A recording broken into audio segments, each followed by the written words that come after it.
is imperative that we immediately cease all wars, military conflicts, disagreements, and geopolitical disputes. It is crucial to halt the destruction and fragmentation of the world. We all face a common enemy today that threatens all countries, the climate.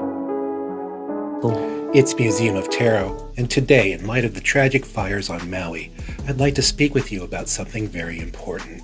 Something that's been around for decades, but not a lot of people even want to talk about or admit exists.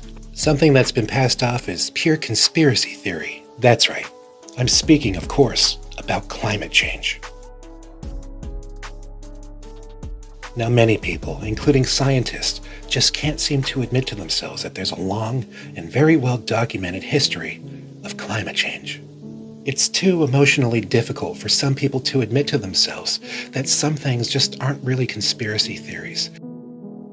It's a difficult thing to admit that people do bad things and that sometimes the very groups that we're propagandized to put on a pedestal since we're children aren't really good guys at all and that they're out for their own agendas. So when things get really hard and really real, people are trained to divert and deflect and marginalize the messenger so they don't have to look at the big, bad, mean message. Labeling things conspiracy theories is just one way people do that. Don't you know that every time somebody says something ignorant and hateful, like the fires weren't caused by climate change, it makes Neil deGrasse Tyson cry? Why do you have to do that to Neil? Ah, shucks, I sure do hope you understand that we just need to maintain our community guidelines, and there's some things that I just can't speak about openly. But as I speak, I hope you pause and look at the things that I'm trying to show you.